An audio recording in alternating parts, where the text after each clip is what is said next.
It's time to talk sports. It's Hacksaw's Headlines, a panorama of the world of sports, stories, comments, and opinions. Touchdown, San Diego! Now, here's iconic sports talk show host Lee Hacksaw Hamilton and co-host John Riley. Who wants to talk sports on a Thursday as we head towards a great sports weekend? We do. Good afternoon, everyone. From our DIXIELINE Lumber and Home Center Store studios in San Diego, this is Lee Hacksaw Hamilton with my co-host broadcasting from left field, John Riley. We welcome you to our Thursday podcast. We're going lots of different directions. A ton of topics will be on the table. Our podcast brought to you by DIXIELINE Lumber and Home Center Stores, 9 locations, been in business more than 100 years in San Diego. You got projects, they are the people that you should talk to. And by North County Eye Center, been in business since the 1970s, serving the needs of all the people. You got questions about health care, eye care, you need glasses, you need contacts, you need special consultation, you need North County Eye Center, Poway, and Escondido. John Riley, great sports weekend ahead of us. Boy, have we come through an unbelievable 3 or 4 days in NFL and college football, too. Yeah, I mean, we have the playoffs coming up, and then you've been texting me that this coach has been fired, this coach left. It's just been unbelievable. Now, before we jump into topics on the table, some business notes. Monday, Circle Monday. We jump back to our regular starting time at 1 p.m. John will be done traveling. Yeah. John will be done with his power lunches. 1 p.m. Monday and Thursday back to our regular schedule. Item 2, when we're done, we're going to open up Fans Forum for you. John created this travesty. John, explain how the people on our live stream can join us right after we're done. Yeah, this travesty that I created is your chance to get involved and have a comment or question for Hacksaw. Just, follow along on the live stream, but if you're following on Facebook, Twitter, or YouTube, you can just type in your question or comment there. We'll see it on the screen. We'll get you involved in Fans Forum. And if you're a sports junkie, you should join us. Hacksaw's Insiders Group. He created this one, too. Yeah, exactly. You have so much sports content. We have to find ways to repurpose it. So join us on Hacksaw's Insiders Group. Go to leehacksawhamilton.com. Upper right corner, orange box. Fill it in. Drop your email there. Get on our list. Just sent out the best 15 minutes of sports earlier today. We got a lot more things planned for 2024. So just jump on board and be part of the team. And if you like sports, check my website, as John just referenced, leehacksawhamilton.com. It is all written. I write on it every day. If you give me 5 minutes time reading my website, you'll know every story there is in the world of sports on the website. And the other item, share, tell your friends who we are and what we're doing, subscribe so you will get all the alerts. Yeah, your cell phone and everything else will be going off in the middle of the night when we post all of our stuff on our YouTube channel. John, get ready, get set. Go. We got topics. Playoffs? We talking about playoffs? Wild Card weekend is upon us. This will be fun, although I don't know anything in top maybe the last 5 or 6 weeks of the NFL schedule, John. We've seen so many great matchups between marquee playoff teams, but on we go to the Wild Card weekend. Good question. We know who got in. We know what the first-round Wild Card matchups are going to be. Who did not get in or who backed in? Philadelphia's hit this thing in reverse gear. They are an absolute mess. And now they're trying to regain their momentum with virtually no time off. They have to play on Wild Card weekend. They were 10-1 at one point. Can't believe that. The other teams that we thought, I really thought the Chargers were a playoff team. I thought the arrival of Kellen Moore would, linked with Justin Herbert, would change a lot of things. Chargers got decked by injuries. Chargers got decked by bad defense, and then they decked the head coach Brandon Staley and the general manager Tom Telesco. They were really gross underachievers this season. Jacksonville, they were rolling, and they got a lot of people hurt, and now a pile of people in Jacksonville have paid the price. Doug Peterson has fired 10 assistant coaches there in Jacksonville. Indianapolis overcame all those problems during the course of the season, notably at injuries at quarterback and at running back. Indy was right there at the brink. Did not win that last game. They missed being in the playoffs. Raider Nation, I don't know what to make. There was a big emotional tug of war that Antonio Pierce will drag this team, talent-laden, talent short as it was, on offense, drag them into the playoffs. They got close, but they did not get there. So I think that headline, who backed in Philadelphia, they're in big trouble. Who didn't get in that I thought should have been there? Chargers, and you say? Well, there have been a lot of quarterbacks that have been hurt. It has radically changed the trajectory for these teams. But how about the Vikings? I mean, they were kind of a hot team last year. They pulled up short, but they lost Kirk Cousins the first game of the season. Yeah, exactly. And then the kid, what was his name, that came from Arizona, and he kind of Josh Dobbs was there 15 minutes, and that didn't work out. Exactly. So all these teams have been struggling. But we were thinking maybe Seattle, maybe there was going to be something there.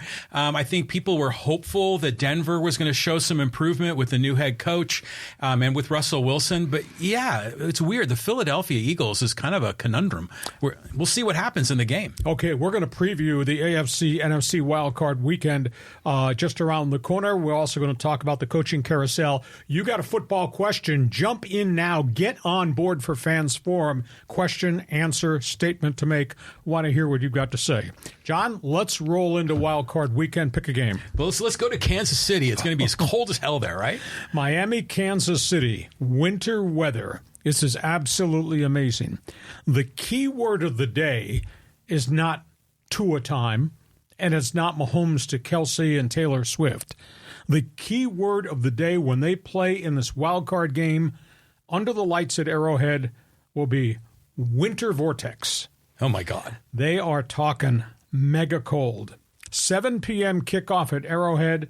Projection 7 degrees at kickoff, dropping to 0 by the time the game ends. Winds constant of 10 to 16 miles an hour. Ye old wind chill will be 8 below. I ask, how are the Dolphins going to throw the football in that type of element? Miami, 1-5 versus playoff teams. Not a good show. Dropped 2 in a row, and they are really banged up. Tua Tagovailoa has got a shoulder issue. Tyreek Hill continues to play through an ankle, though he's doing phenomenal things. There is no Jalen Waddle, the other star wide receiver. Raheem Mostert, who's had a career year, still can't play, knee and ankle. Miami's offense is averaging 409 yards per game, but you're not playing in the sunshine anymore. It's Tua versus winter vortex. Kansas City, you got Mahomes, 356 yards per game passing, 27 turnovers. You got Kelsey. You can trust them. But John Riley, who the hell else are you going to trust? Tony, Scantling, Sky Moore, Gray, Watson, the backup tight ends? You have to trust your defense, which is giving up only 285 yards per game. It's got 54 sacks, and you're going to trust weather vortex to change everything that Miami is doing. I will say this, though. Mahomes is 9-2 in his career at Arrowhead in postseason football. So that's Miami's Kansas City storyline, and John Riley says it's going to be cold. I mean, when you're playing ball and it's that cold, the football doesn't feel supple. It's like a freaking thing of cement, and it's going to be tough.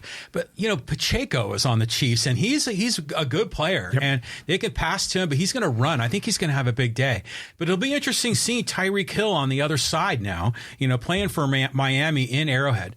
But I just remember following the Chargers back in the day when you were broadcasting at Arrowhead, and it would be crazy cold there during the winter as well. We won a game in the early 90s. We were a bad team at that point in time, and we went into Arrowhead and won a game. Marion Butts was the lead running back. I think Billy Joe Tolliver might have been the quarterback. That's how bad the roster was.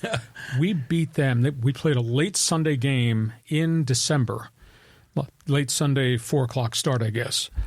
And it was 9 degrees, and it was so cold, and the wind was whipping through that stadium, which is kind of a horseshoe in a bowl, and we beat them. They ran Marion Butts maybe 35 times, and we beat Kansas City in the Arctic, just Arctic. So I'm not so sure the issue is Mahomes and whom he can trust as Tua versus the weather vortex. Yeah, I mean, Tua's going to have a hell of a time there, and all the Dolphins are, because they depend on that timing game so much, and, the cold's going to throw them off. And you get 10 to 16 mile-an-hour winds, circling around that stadium. Yeah. And you're throwing and the ball's doing this. Okay. Tough times. Let's go to the next game in the AFC playoffs. Okay, talking about bad weather. How about Buffalo? Buffalo Mafia versus the Steel defense. Pittsburgh, they've had a nice little run. The run ends this weekend. Josh Allen, just explosive. Over 4,500 all-purpose yards. Buffalo's third down offense converting 49% of their plays on third. I've never seen numbers That's amazing. like that in the NFL. And by the way, Buffalo is 7-2 at home. Buffalo is used to playing in the wind and the cold weather. And Buffalo's got firepower. They got Josh Allen's leadership and talents. They got Diggs. They got Kincaid. They got Knox. They got Davis. And they got the kid running back who's really grown into the role, James Cook. And their defense, oddly enough, has gotten better the second half of the season. They got 53 sacks and 28 turnovers. Pittsburgh, what a job. Mike Tomlin willed this thing to be decent. That's all they are, is decent. Mason Rudolph's won 3 in a row. But that being said, they did win at Baltimore at the end of the season. They did win in Seattle when Seattle was still in the playoff race. They're living off their defense and a little bit of improvement on the offense. Defense got 43 sacks, 25 takeaways, but no TJ Watt. Well, Josh Allen, he can run the ball, man. I'll tell you what. He's going to be big in this game. Yeah, no TJ Watt. When TJ Watt does not play, Pittsburgh is 1-10.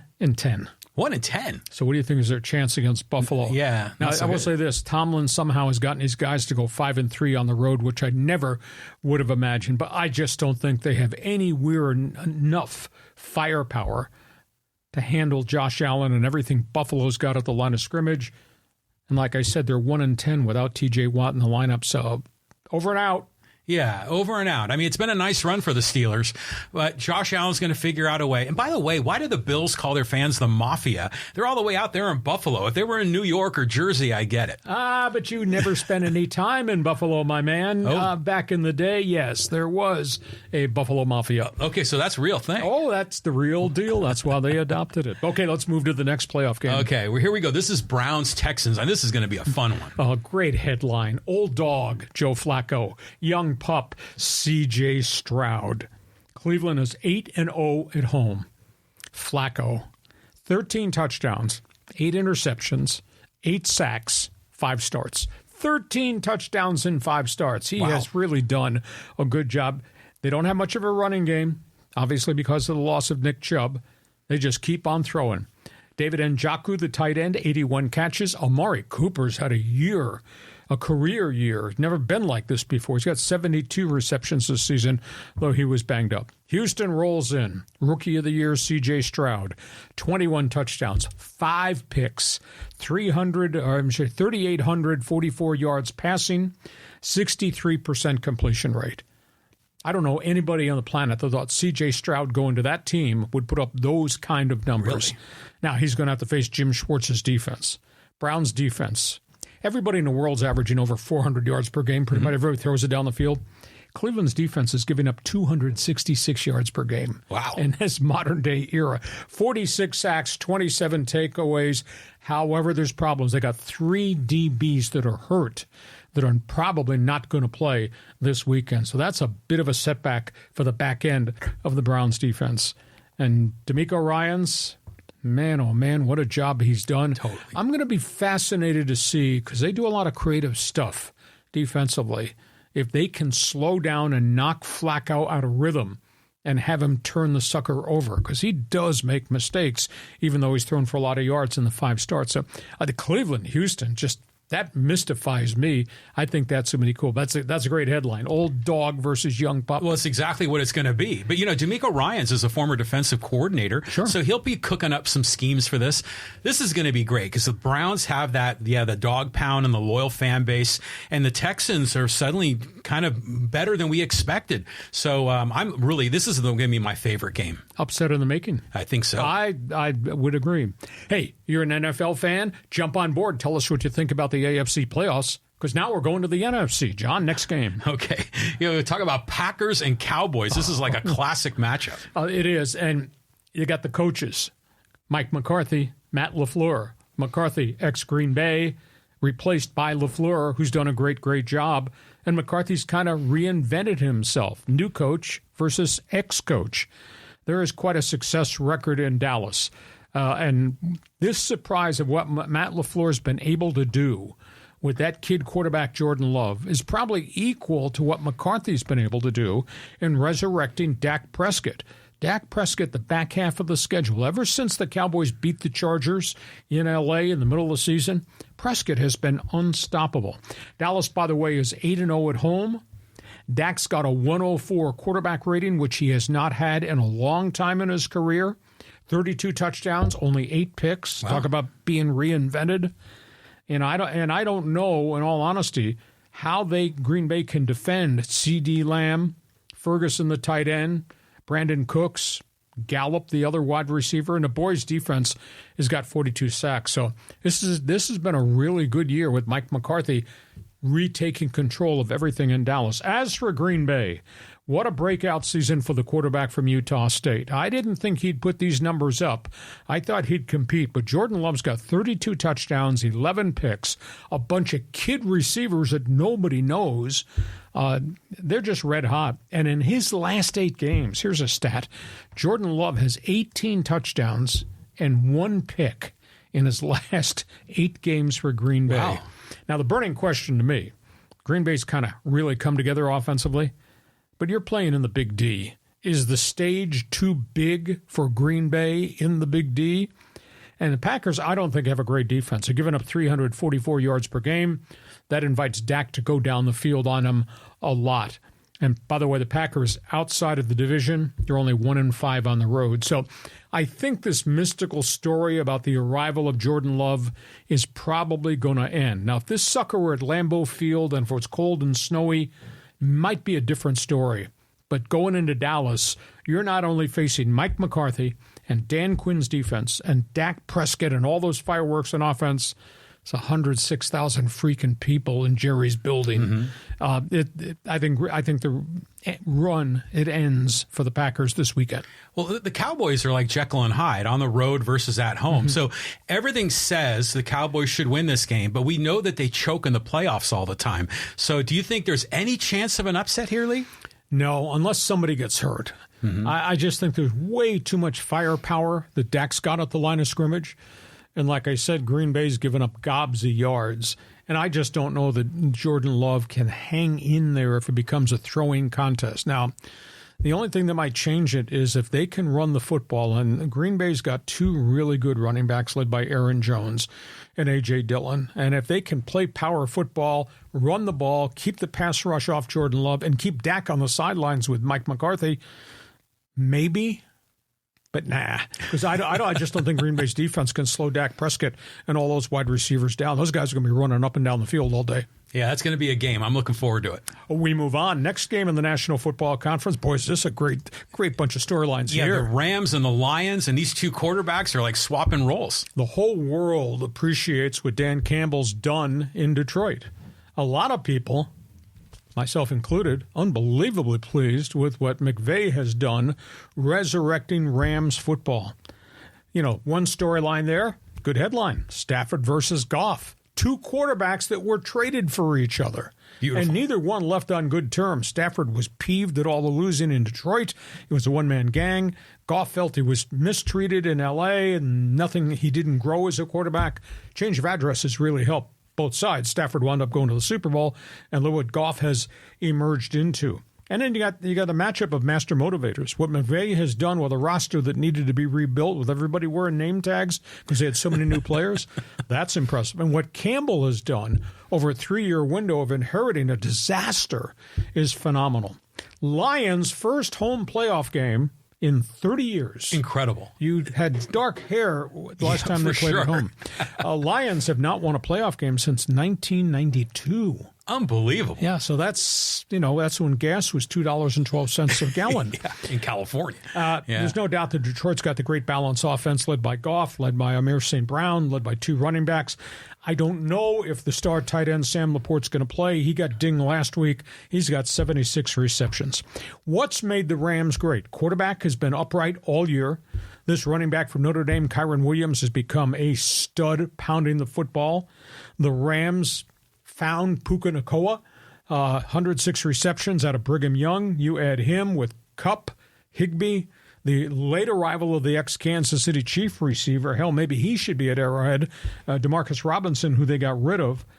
And they've stayed healthy, and that's the real intangible thing. They had no significant injuries. Rams have won 7 of their last 8. So I guess to me, the bottom line, aside from all the storylines we just presented, the bottom line is Detroit's group has been together for 3 years, grown together, has really become dominant. Well, an 11-win season. And there's an awful lot of young guys on the Rams side around the quarterback Matthew Stafford and the tackle Aaron Donald, awful lot of newbies. So they're walking down that dark road in Detroit, in that alley in Detroit, for the first time in their life. And you got this Lions team with all this experience and this passion play, head coach Dan Campbell. Going to be a fun game to see. I got to believe Detroit wins, because I don't know if these kids who've never experienced this are going to be able to cope and experience with what they're going to experience in Detroit. Yeah, I mean, not in a million years did I expect the Rams to be in this position. But you got to be happy for the fans in Detroit. But now, just bear with me on this idea. Oh, this is coming from left field. This is a left field one there. But imagine, if you will, the Super Bowl, the Lions and the Browns. I mean, people's heads would explode all across America. I mean, wouldn't that be a matchup? I thought I told you not to drink before we did this podcast. Now, Lions and Browns, that's a reach. The whole world is expecting San Francisco, Baltimore. Oh, of course. Yeah, I knew you were going to come out of left field. Yeah, but you know, with that. this is when you have the great upsets. That's what makes the NFL fun. Okay, let's go to the other game in the NFC, which I think is a weird one. Yeah, the Eagles going against, what's his name? Baker Mayfield. Yeah. You got overachiever Tampa, underachiever Philadelphia. Nobody could have expected this to be in the situation this situation is. Well, the Eagles have lost all these games. They've dropped 5 of their last 6. And Nick Sirianni, last time we saw, was in the Super Bowl with that defense, and they added to the defense, and the defense can't get off the field. They're giving up 352 yards per game. That defense. That's unbelievable. And they were in the Super Bowl. Yeah. So you got that. The offense is really banged up. Jalen Hurts, very limited practice. He's got a sprained finger. Luckily, no torn ligaments. A.J. Brown has not practiced this week. There's a knee issue there. They got injuries at tight end, and the defense has died. Suddenly, Philadelphia is not what Philadelphia was, and they're booing that football team. And you look at Baker Mayfield. Nobody expected this. He comes from the unemployment line, and he drives the bus into the playoffs. 28 touchdowns, 13 picks. He does turn that sucker over. But he's got a young running back, came out of Arizona State, Rashid White, who's almost 1,000 yards. Nobody could have ever expected that. He does have Mike Evans. He does have Chris Godwin. Those two guys have caught 153 receptions between them. So I guess to me, Tampa has overachieved to get to this point. Nobody expected Baker to do this and save his career. And Philadelphia just grossly underachieved. And I'll tell you, if something happens and Philly doesn't win this wild card game, there will be bodies in garbage bags on street corners outside the Eagle headquarters on Monday, because they're going to have to move somebody out of this thing. Has really gone off track. I don't know if Tampa could pull an upset, but Philadelphia is so beat up on offense now with the quarterback not being a quarterback, and they got so many problems on defense. I guess anything is possible. Wow. I mean, it's interesting that we have all these marquee quarterbacks that we talk about, but think of there's a collection of them that, have resurrected their careers, like Flacco and like Mayfield, and there's been a few others. So it's interesting. But what the problem with the Eagles, is it all on injuries, or is there something else going on? There's something wrong defensively. And Darius Slay, their Pro Bowl safety, has been in and out of the lineup with injuries. They've had some other injuries in the secondary, but you still look at their everyday lineup at the top, and they are so physically big and tough. And the guys they drafted a whole of Georgia's defense 2 years in a row. That's right. They're all playing. Yeah. And Fletcher Cox is still playing well. There's something on the back end, or maybe it's a system they're running, but they've been abysmal on defense the whole second half of the football season, and now the playmaker is dinged. And I just don't know whether Jalen Hurts is going to be able to be what Jalen Hurts needs to be for them to win this game. So, yeah, there could be an upset in the making there in Tampa Bay. And the game's in Tampa, yes. Isn't it? So we'll see. From 10-1, the Eagles were to where they are today, a.k.a. in trouble. Unbelievable. I mean, it's mind-blowing. Hey, our podcast is brought to you by North County Eye Center of Poway and Escondido. Comprehensive eye care, state-of-the-art technology, basic eye care to special eye care. That's who they are. Need eye treatment? Got questions? Want a consultation? Need glasses or contacts? North County Eye Center, Poway and Escondido. And by DIXIELINE Lumber and Home Center Stores. Got projects for 2024? These are the people to consult with. Whether it's inside, cabinets, flooring, windows, whether it's outside, patios, swimming pools, etc., think DIXIELINE Lumber. We go from playoff games to names in the news. This has been an amazing 48 hours in college and NFL football. Yeah, I was saying, you've been like burning up my text messaging with all these changes. Nick Saban is out. This is a shocker. He woke up and decided he did not want to do it anymore. He won't tell you that he woke up and decided, I don't like what NCAA college football has become, and Nick Saban has opted out of the University of Alabama. 17 years Roll Tide, 11-time SEC champion, won 6 NCAA titles. End of the day, I think he was really fed up with what college football has become. NIL, transfer portal, etc. He did intimate this morning that he felt at age 72 the game had changed so much that he could not handle the 14 to 16-hour workdays that it took to keep up with everything. He did say as a parting comment he wants to see the NCAA take control of all facets of college football. This was an absolute shocker. It's one of the elite programs. He's done some amazing things on the field, but off the field too. He's got 44 first-round draft picks over the course of his career. He's put like 120 kids in NFL camps from Alabama. He just wants to do something different. I'll be intrigued to see where they go. One rumor was they were going to call Oregon and talk to Dan Lanning, who I think has done a magnificent job in Eugene with the Ducks.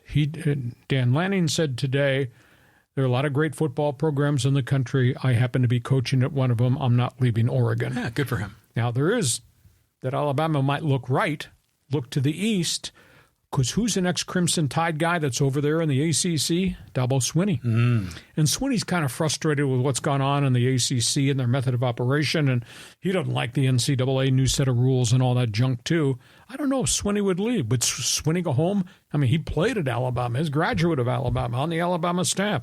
So that's fascinating to see where that goes. So were you as stunned as I was when this bulletin, my phone went ding, ding, ding, ding? Yeah, this is incredible. But, if you think it through, it sort of makes sense because of, other teams can now pay players to come to play for their universities, and Alabama lost that recruiting edge. So it's surprising, but it's not so surprising. But here's a name I'll throw out there as a potential. What about Lane Kiffin? He just signed a mega extension at Ole Miss. Unless he's going to have stapled to the front of his resume and get a tattoo that says job jumper, because he's moved a lot. Yeah, he has. But there's no doubt that I thought it was a strange mix, but then Ole Miss was in desperate straits and they had NCAA problems. When they hired Lane Kiffin, West Coast guy, it didn't make any sense to me, although Kiffin worked under Nick Saban. Saban's resurrected all these coaches, these assistants, these coordinators have had all kinds of personal issues. Kiffin, Steve Sarkisian, some of these other people, but he just got an extension at Ole Miss, and I don't think the state troopers let him cross the state line. So it'll be fascinating to see where they go. So we go from college football to the NFL. Yeah, more coaches. I mean, this is incredible. It is incredible. We knew something was going to happen in New England, and it finally did. I think the most unique thing, and you and I had talked about this a couple of last 2 weeks on our podcast, John, was how do you handle a transition gracefully with a guy that's done what that guy's done? And New England did. New England decided they reached the end of the road with Bill Belichick. They decided to let him leave without compensation. Belichick agreed to not ask for any of the remaining $25 million on his contract. So in essence, they're parting ways peacefully, and rightfully so. I think there was a little bit of surprise because Belichick had dropped hints, want to coach, dropped hints, willing to give up power. I think there was surprise that Robert Kraft said, clean piece of paper. So Belichick, it's an era that we will never, ever see again. On his Hall of Fame plaque, they will write 24 years with the Patriots, 333 career wins, 31 wins in the toughest time of the year, NFL playoffs, 6 Super Bowl rings, 9 times in the game on Sunday, 17 AFC East titles. He says he will coach next year. It'll be his 50th year in the National Football League. I think he's going to wind up in Atlanta, and I think it's going to happen really quickly. But, history will write about the X's and O's and his roster building, his teaching, his education, the Patriots way. And then this afternoon, Tom Brady texted out a message thanking Belichick, indicating, I would not be where I got had it not been for you. Yeah, that makes sense. And Brady telling the whole world, Belichick was the king of creating greatness. He molded teams to take on the challenge of having to be the best team to win these games. So Brady just applauded who Belichick was, not just as a coach, but as a person, a person that influenced young men and his leadership. So, it's going to be a strange feel. It'll be very interesting to see where they go. Hot name is the linebacker that they kept in-house. Jared Mayo did not let him interview other places. He is a defensive coordinator. He might be the heir apparent. Or Mike Vrabel from Tennessee, who just got bounced, who was with Belichick, played for Belichick, and is, I think, a sharp guy. I would think those two would be fascinating to see who they hire as a general manager, because they're obviously going to realign the whole hierarchy, the organizational chart. Yeah. It'll be very, very different. And I do think Belichick is going to resurface quick. And everybody tells me it might be with Arthur Blank in Atlanta. This is incredible. All of these big names suddenly out on the free market. Now, when Belichick does his press conferences, he's kind of, dour. Yeah. Is that really him, or is that kind of an act that he pulls? It's both. Okay. I've interviewed him a couple times. It was weird. Again, I'm wired differently, so go ahead. You can bang on me. A couple times I've interviewed him. He was great. But I wasn't asking him for secrets of your formation or your defense. But you talk history, you talk football, people, you talk about talent and people who influence the game. He just opens right up. But I feel bad for the guys that cover the Patriots because he's just dour and dark all the time. And I think he struggled as the game changed. Of course, they didn't have a quarterback. That's a big issue. This is a quarterback's league. But I also hold him accountable for a lot of bad drafts. I hold him accountable for being unwilling to give marquee players marquee free agent money, because New England has not been that type of franchise. But in terms of X's and O's, my favorite phrase, and I had quarterbacks tell me this, you come to the line of scrimmage, your pre-snap read in a game against New England. Do you believe what you see?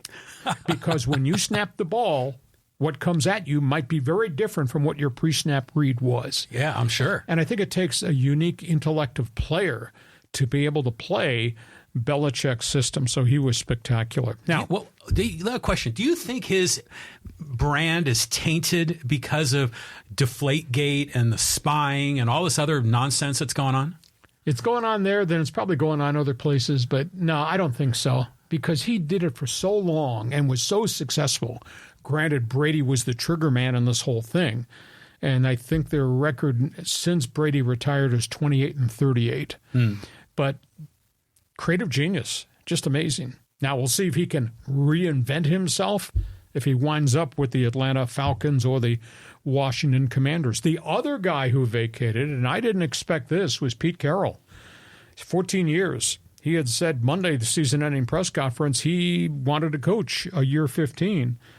And he had overseen a roster rebuild. He had overseen, obviously, the big quarterback change, the Russell Wilson trade, the arrival of a journeyman, Geno Smith. They just never got this thing back together again in Seattle. It kind of blew up in their face. They took some gambles on player acquisitions that did not pan out. He kind of brought some bad citizens and troubled guys in, and it didn't work. Now, his record in Seattle is 137-89, but they had personality issues on the field. They had salary cap issues.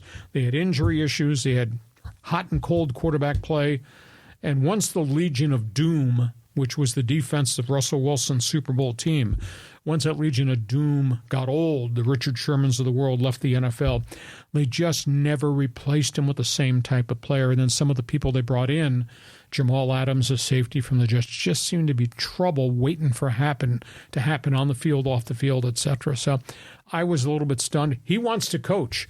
You know, they said he's going to be a consultant.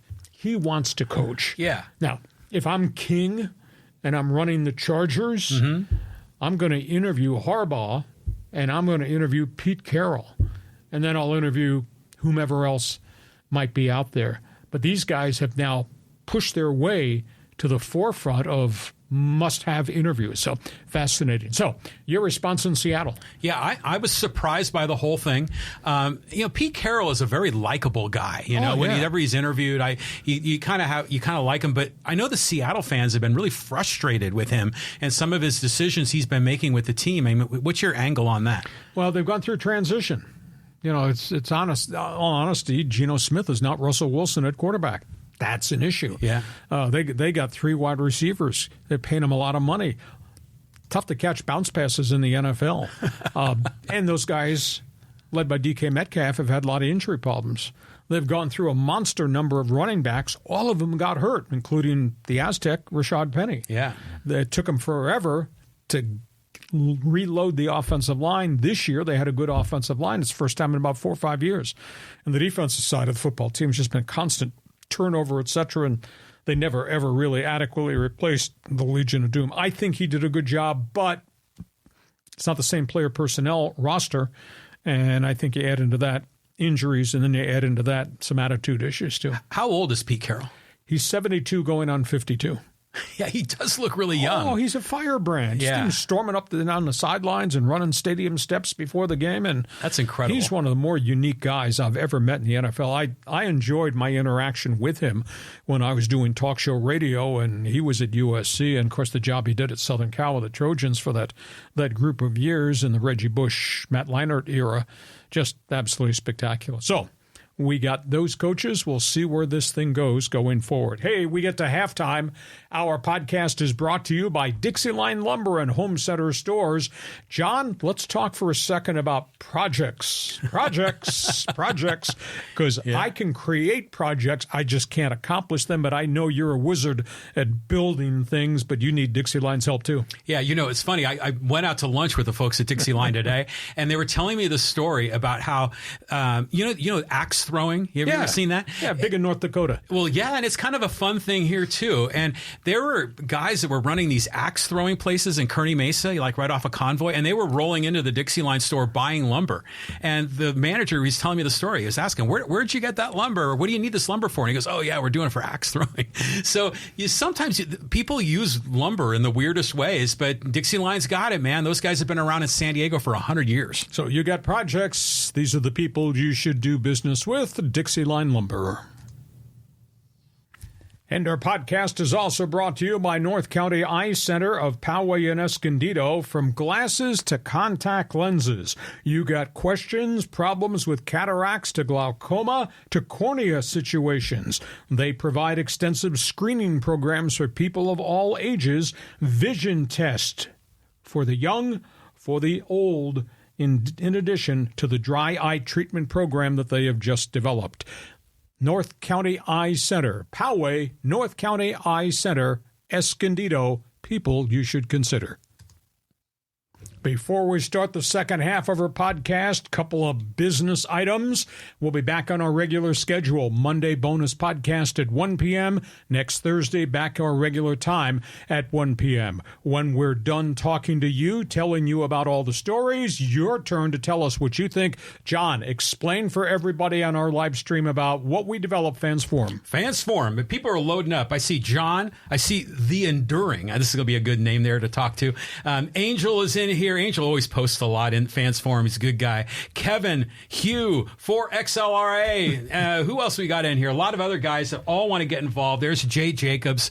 Hey, this is going to be a lot of fun. You got a question or comment for Lee Hacksaw Hamilton, drop it in the live chat on Facebook, Twitter, or YouTube. And a reminder, we want you to join our new Insiders group. We got some things we're going to try to roll out in 2024. Want you to register to become one of our teammates. Just go to my website, LeeHacksawHamilton.com. There's a big orange box right on the homepage. Just fill out that information. You'll start to get alerts from all the things that we provide for the Insiders group. And a reminder, want you to share with all your friends, text, email, whatever. Tell them what we're doing on these podcasts on YouTube, and we want you to subscribe so you'll get all the alerts that we're going to pass along. Okay, so we have covered a ton in football. Just to jump around other places, let's talk some NBA basketball. Yeah, so the board man gets paid. Here we go. Kawhi Leonard. Kawhi Leonard gets a 3-year contract extension, $152 million. That's about $50 million per season. It's just a bump up from where he was in the final year of his contract at $45 million. Now the burning question, because Kawhi went public last night and indicated, I took less than I could have gotten under the collective bargaining agreement. I took less to make sure that these other guys, Paul George, James Harden, will be able to be re-signed to keep the core together. The question is, what kind of price tag will Paul George or James Harden demand? Because according to the CBA, these guys could ask for as much as $55 to $60 million each to stay with the Clippers. Kawhi said, I took less so we can hold the team together. So that is interesting. The other basketball storyline is this is a nightmare. Morant, who had come off the 25-game suspension for the gun incidents, comes back and plays like a house of fire. He's averaging like 28 points per game. He tears the labrum in his shooting shoulder in an off-day workout weight proceeding. He's gone for the rest of the year. And to make it worse, today, Marcus Smart, the other star guard, Memphis, he went down. He's going to be gone for at least 8 weeks with knee surgery. So all of a sudden, Memphis is in just a world of hurt. So thoughts on the Clippers, thoughts on the black cloud over the Grizzlies? Yeah, well, good on Kawhi because he wants to win championships, and he's already won two of them. He's been the MVP. And the Clippers are just so desperate to get an NBA championship. So good on Kawhi. I'm always going to root for him as an Aztec. The Morant thing is just kind of sad, you know? I mean, right when he kind of figured it out, he got back in the league, and then this happened. So, he's such a talent, so I want to see him come back and play and, get rid himself of all the trouble. He'll have time off to think about it. Yeah, he's going to be off the entire rest of the season. Okay, we go from basketball. We got baseball to talk about off the field. Yeah, this Bally sports talk is always interesting to me. Well, as we all know, last year, the Padres lost their TV contract days before the season started, when Diamond Sports Group, the owner of Bally Sports, defaulted on the rights fee payment. MLB took over the Padres telecast, gave the Padres 80% of the money they were due on that last year of the TV contract. Now, there's 11 other teams that had games and rights fee payments due this offseason from Diamond Sports, Bally Sports. Diamond Sports is in bankruptcy. They're desperately trying to come up with a plan to hold on to the 11 teams' baseball rights they still have. And that includes the World Series champs, Texas Rangers, and a really good Atlanta Braves team. So they made a deal with Rob Manfred that's being negotiated right now on behalf of the 11 teams. Baseball will allow Bally to retain those 11 teams at a discounted rate for 1 calendar year. So that means Arizona, Texas, Atlanta, Cubs, Pirates, Kansas City, whomever, are going to get some fraction of the money owed by Bally. Major League Baseball will kick in bonus money to those teams like they did to the Padres last year. So they'll allow Bally to have one more year to operate.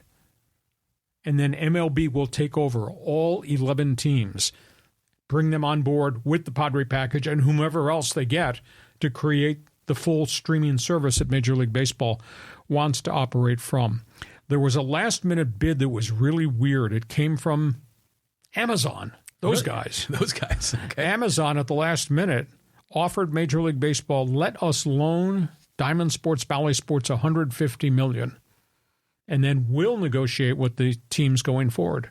And baseball said, no, we're not letting you come in at a low price and give you the right to steal all these franchises in 2025. So it's in essence, baseball's going to bail Bally out this year, and they get at least 11 more teams to join the Padres next year in 2025 in a whole streaming package. It's complicated, but it is, yeah. I tried to read through it, but that's the basis of what's gone on. Well, everything is going sideways. It's one of those playoff games in the NFL is on Peacock, and so everyone's kind of trying to figure out where all these places are streaming. The Padres had $60 million in revenue from Bally's. And that, went out the window. They got 40 from Bally's, and then baseball kicked in the other 20. And that was just for 1 year. 1 year only. But going forward, they're going to get less from this MLB package, right? We don't know what the dollar figure is, but yes. Yeah, and so imagine all these other 11 teams, it's going to be a punch in the nose for them, too. Exactly. Maybe in 2025. Right. So that's where we are there. From that, let's talk about baseball on the field. Yeah, me and Julio down by the schoolyard. He's back in the news. Both are back in the news. The guy on the left is Julio Urias, the outstanding young left-handed pitcher, former Cy Young guy who sat out half the season after a domestic abuse incident. He is still in limbo. He is still on, quote, administrative leave. He is a free agent.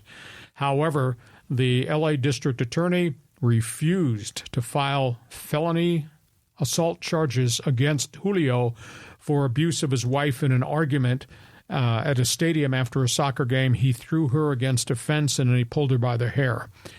They've decided it is not a felony case. She does not want to press charges. It has now been flipped back to the L.A. City Attorney to see if it's a misdemeanor case.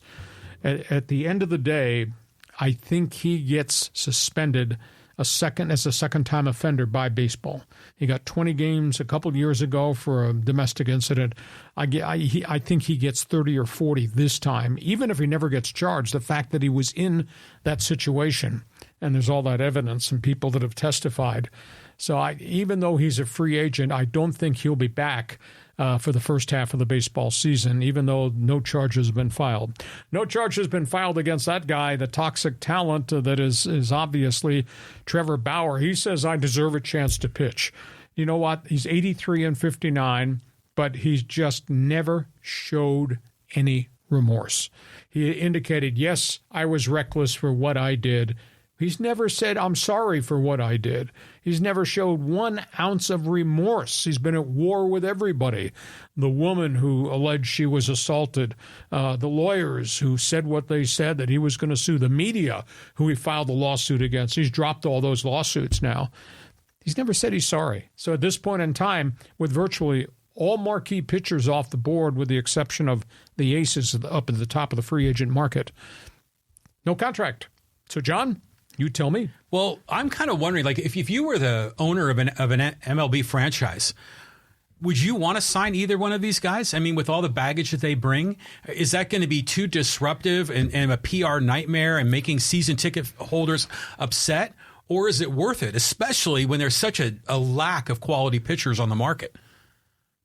You had to put me on the spot. Well, you are the king. Thank you. Yeah. I am the franchise. Get the phraseology correct. If you were a king, but you are the franchise. Tough call. Tough call.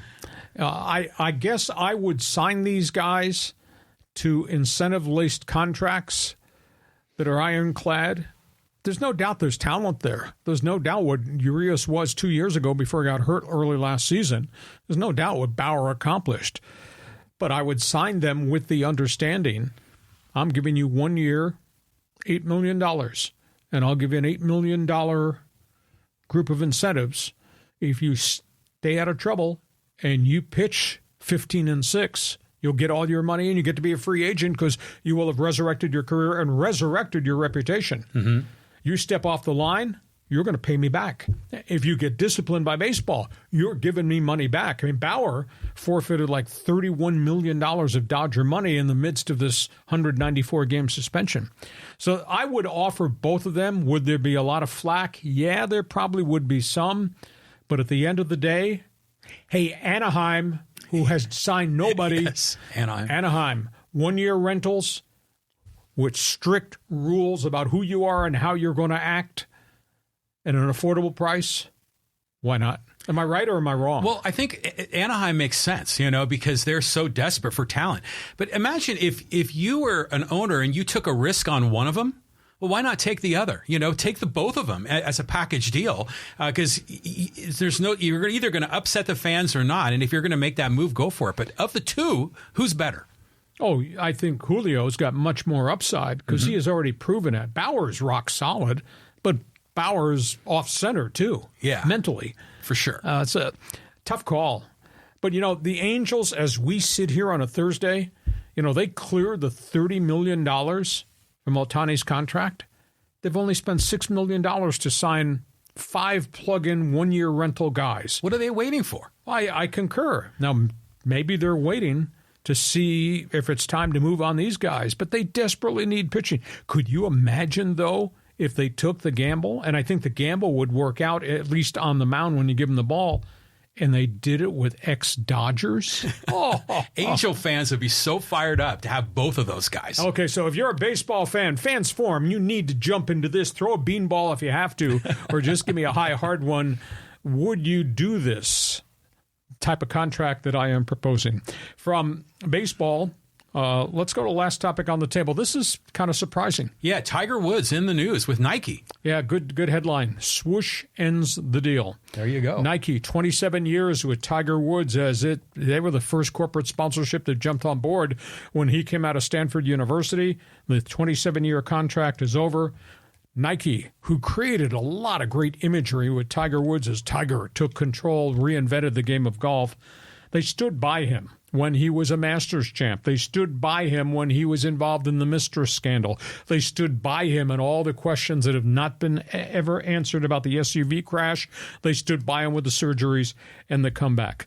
The rumor mill out there from people that I canvassed is that Nike is going to pull out of golf, that Nike is so disturbed with the PGA LIV war, and so many clients have now been impacted by that, and Nike just may not want to do business with the guys that have taken blood money from Saudi Arabia.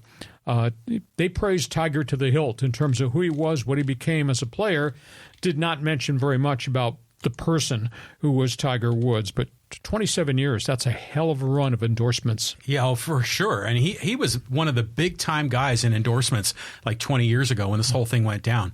But, all these coaches leaving, all these ends of an era, right? And this run with Nike has been unbelievable. But he's still going to play, right? I mean, so he'll be getting, someone will replace Nike on his hat. He's going to try to play, but who knows whether he holds up. He made, it was interesting, I went back and checked.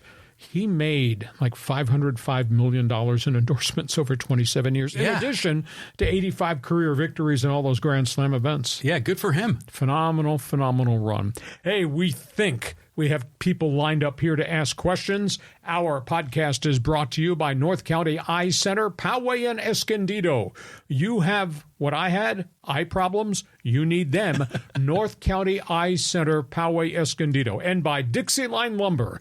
2024 is upon us. You got projects, whether it's windows or decking or lighting, counters. Go talk to these people, the pros in the business. DIXIELINE Lumber and Home Center Store. John, your turn. Your friends, questions from left field on Fans Forum. Well, let's go to Angel first. Angel always has a lot to offer the podcast. He says, won't be pretty in Kansas City for the Dolphins. I'm picking the Chiefs 17-3 in frigid Arrowhead. Hey, Angel, I don't know if you own any winter wear.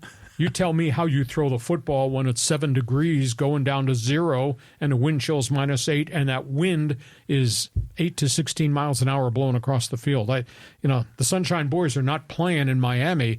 They're playing in Kansas City, and this is going to be an enormous challenge. This would be a hell of a game if this thing were in the Sunshine State, but it's not. It's It's in the Arctic that is Kansas City this weekend. Well, and figure the fans are going to be there at the crack of dawn. They're going to be tailgating, and they're going to be boozing. So the crowd could get kind of rowdy when this game goes on. Crowd is rowdy any time of the year, but obviously when it's cold and windy, this is going to be a very, very hard game for Miami. This is going to be a bitter end. I mean, if they get taken out, they will then be 1-6 against good teams this year. So how really good were they? Was it gimmicks and gadgets that got them to the season they had? 1-6 against good teams, not a lot of credibility in that. Yeah, we thought they were going to be really good, and you're right. They've been also Jekyll and Hyde. I just don't see the Dolphins winning this game. Not at all. But like we said at the beginning of our preview, we know you can trust Patrick Mahomes and Travis Kelce. Can you trust anybody else on that Chief offense? Yeah, well, like I said, Pacheco maybe. Maybe. Okay. Next question. Okay, let's go here to Kevin. And he said, nobody saw the Pittsburgh Steelers 10-7 making the playoffs. The AFC North is the toughest division in the NFL, but the Steelers, 10-7, were 5 wins and 1 loss. The Browns 1-1, in division. Bengals 0-2, Ravens 0-2 versus the Steelers. Yes, 2 of the 4 losses of the Ravens came from the Steelers. Well, I think the big question is, everybody's surprised that they fixed this thing because this thing really looked bad the first half of the season. But I just don't know that they have enough offense to compete and to keep up. And look who they're playing. That's Buffalo. That's Josh Allen. That's all those playmakers. It becomes a throwing contest. I don't know how the Steelers stay in the football game unless they think they can run it, but I don't even know that they can run it consistently against Buffalo, which puts it then on the shoulders of Mason Rudolph. They're playing a different style of football, and again, they don't have T.J. Watt, and without T.J. Watt, Steel City is 1-10 when he does not play. Yeah, I mean, this could be a beatdown. It could get really ugly here. But have you heard any reports on what the weather is going to be like in Buffalo? I think everything is going to be cold and maybe snowy. I don't think it's going to be bad in Buffalo as it is in the Midwest because I don't think the storms have gotten to Buffalo by that point. Wow. I mean, some of the times when that wind comes off Lake Erie, I mean, Buffalo is brutal. It's one of the few places I never did an NFL game. When I was the voice of the Chargers and Seahawks, we never played in Buffalo. And then the one year I did for Compass NFL Network, I never had a game in Buffalo. I played in a bunch of other cold weather cities. So never been to Buffalo, but I lived in upstate New York. Mm-hmm. And pal, you don't want to live in upstate New York in the winter. Yeah, sounds brutal. Okay, we move on. Fans Forum. Okay, let's go here to John. This is a two-parter here. And John says, If the Spanoses were smart and wanted to make a dent in the LA market, they'd put Pete Carroll at the top of the list ahead of Harbaugh or Belichick. And then John goes on to say, he's got that USC history and did a good job with Geno Smith, but no one said smart and Spanos in the same sentence. I'll sign that memo. What's their track record? So at this point in time, I would reach out. Now, everybody that I have emailed with back and forth in the league in the last 24 hours is of the opinion that Belichick is going to go to Atlanta. Now, this new owner in Washington's got lots of money, lots of cap space, but they really need to fix everything. And Belichick is an East Coast guy.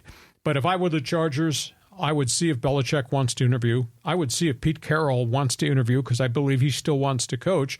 And then you still got Harbaugh there in the equation. Of course, the Raiders are in this mix because they always go for the shiny new object. Right. And Harbaugh is pretty shiny right now. Yes, he is. So this will be fascinating to see who winds up where. But would I hire Belichick? Yeah, I wouldn't let him be my player personnel guy. Would I hire Pete Carroll? Hell yes, because I believe in that guy. And hire Harbaugh?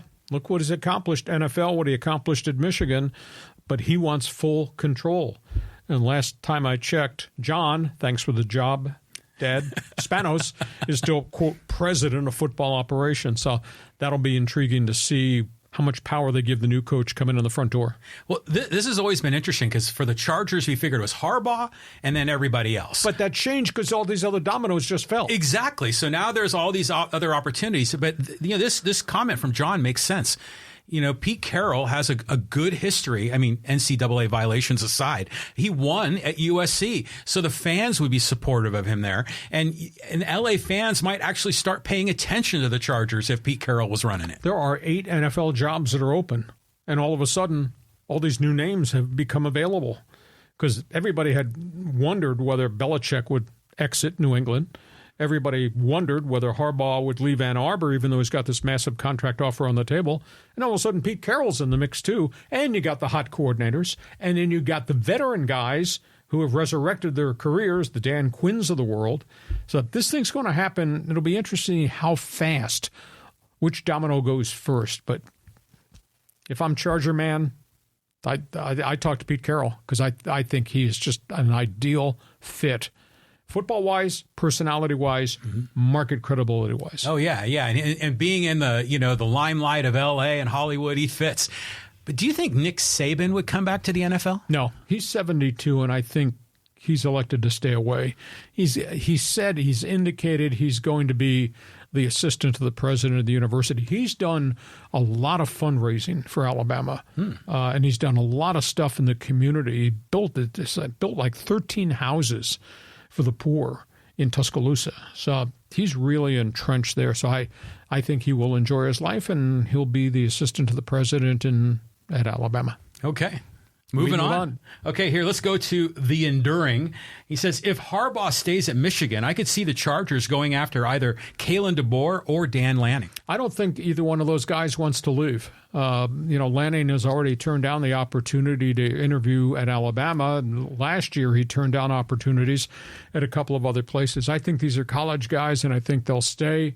Those are kind of neat names, but there's so many good names out there right now. We'll just see what the Chargers settle on and who they might go for.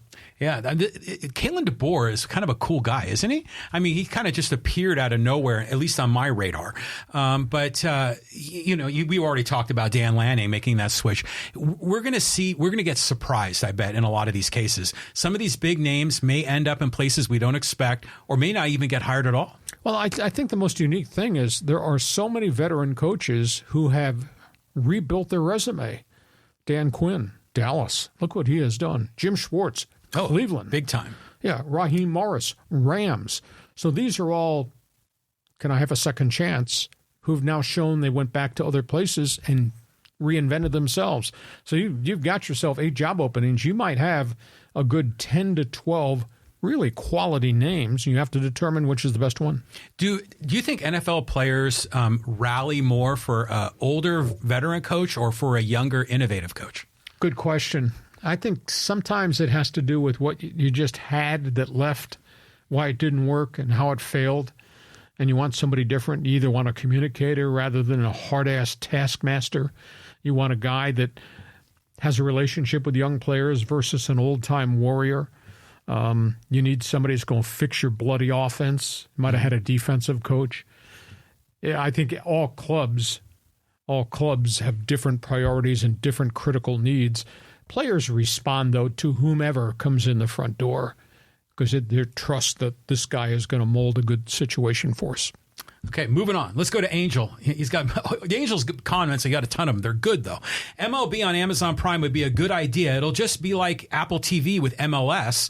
Plus, the Yankees are on Amazon Prime, and it's going well. You know, the most interesting thing, there was a survey just done over the weekend about the NFL games, because we got this playoff game. It's going to be on Peacock, which is pay the money, watch the game. Right. So I forget which network it was, did a national poll. And this one even surprised me, although this is a one-time purchase for $5.99. 61% of the people said they would pay the $5.99 so they could watch the marquee game in the snow at Arrowhead. 61%. Second part of the question on this national poll was, would you pay to see a Super Bowl game? Now, we don't know what the price tag would be. I doubt it would be $5.99, knowing the methodology of the NFL. 64% of the people said yes, I would pay. So a lot of people think this is a trial balloon to see what the response is. A lot of people kind of think, maybe fear, a couple of years from now, Super Bowl, pal. Now, Super Bowl, $199. You're going to buy the Super Bowl for $199 because NFL is all about the bank. Right. So it's interesting. 61 said yes, I'd pay to watch the Chiefs and the Bills or Chiefs in Miami, and 64% said yeah. If it became a Super Bowl event, I'd probably be willing to pay. But we don't know what the dollar figure is, and I bet it's not going to be $5.99. Well, as viewers, we're now becoming conditioned to do more pay-per-view.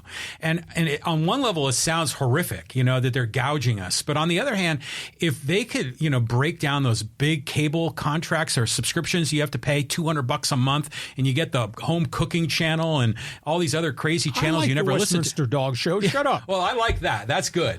But, a lot of these other wacky doodle stations, I only watch probably 20% of my total package. So imagine if we got to a point where we can a la carte and pick just the handful of networks that we watch, that we want. That could be a great evolution of this. I'm hopeful it's going to go that way. Super Bowl, baby, $199.95. Are you going to sign up?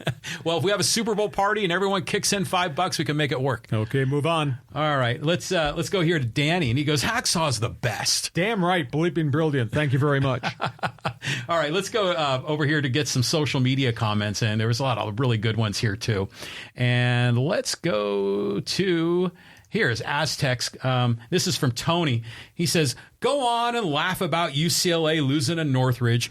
The Aztecs almost lost to UC San Diego, except for a buzzer beater. But it looks like San Diego State has righted the ship, almost losing to teams like UCSD and actually losing to Grand Canyon, which, by the way, is up and coming, were probably good lessons for this year's team and not to be too complacent. Let the other team hang around and things can happen. The whole thing here, march towards the Mountain West Conference tourney. I think that they might get dinged a little bit. Heck, they got a tough game in Albuquerque Saturday morning at 11 a.m. That's not going to be an easy game. There's a lot of good basketball to be played in the Mountain West, but I think Aztecs are tops. Colorado State, New Mexico might be in that mix. Nevada's had a good start to the season. You got Utah State, but I don't think any of them are equal to where San Diego State is. So just keep on trucking, get to the Mountain West tournament. Hopefully you're healthy. I think we're talking Mountain West champion here, and then we'll see what March Madness is like. I'm not freaked out. If I were at UCLA, Pauley Pavilion, seeing what I've seen and how the coaches reacted, I'd be freaking out over there. And if I'm across the hall at the Galen Center at USC, they got Bronny James, but that's not much of a team right now. That's a sub-500 Trojan basketball team, despite the fact they got LeBron's kid there. So I think San Diego State, injury-free team to beat. There'll be a target on everybody's back. There will be some tough road games. There's no doubt about that. But as long as they got Ledee standing and all the perimeter guys, the Micah Parishes of the world and Bird and Miles, then keep those guys healthy, this team is going to improve. I think they'll be really good by the time we get to March Madness. Now, how far they go in March Madness, that's a whole another conversation. Well, did you see the game they played against San Jose State? Yeah, right at the end, too. It was way closer than it should have been. And we missed the little chippies. And San Jose State was hustling for the 50-50 balls on the floor. San Jose State, lots of fouls, especially Ledee drew 18 fouls or something. And then San Jose State's hitting these three-pointers, banking them in. And, because everyone comes out to get San Diego State since they're, the number 2 team last year. So this run through the conference tournament on the road is a gauntlet. And it's going to be testing. It'll test them good. But I think they're good enough to survive most of them. But I just want to make this is kind of an off-the-wall comment. But did you see the floor in San Jose with all the silicon chip thing going on? I mean, it was like the blue football field in Boise State. Yeah, it'd be weird to play on a floor like that. It looks really weird on television. Yeah, exactly. Okay, a couple more social comments here before we put the lid on this. Okay, let's go here. This is from the original Surfer Bob. And says, I'm curious, did the Bolt fans thank the Las Vegas Raiders for firing Staley and Telesco? Have they? Nobody in the Spanos family fired them. The Raiders did. Thank them. Well, the Raiders did stomp the daylights out of them and before a national audience, although their TV ratings for that game were horrible. They had a 7.3 rating for that Thursday night game. That was 7.3. In the NFL numbers, we've been talking about, them getting 18 million viewers or 24 million viewers for NFL games. The Charger-Raider game got 7.3. So, the Raiders, that was getting them to the finish line. That's why those guys were ejected. But this whole thing is just never improved, never grown, did not improve as a team and as an organization 3 years in the running. did not accomplish a lot. I was on a sports talk show in Oregon last night, and they asked me about Justin Herbert, and I said that's a great player, that is a greatly intelligent quarterback.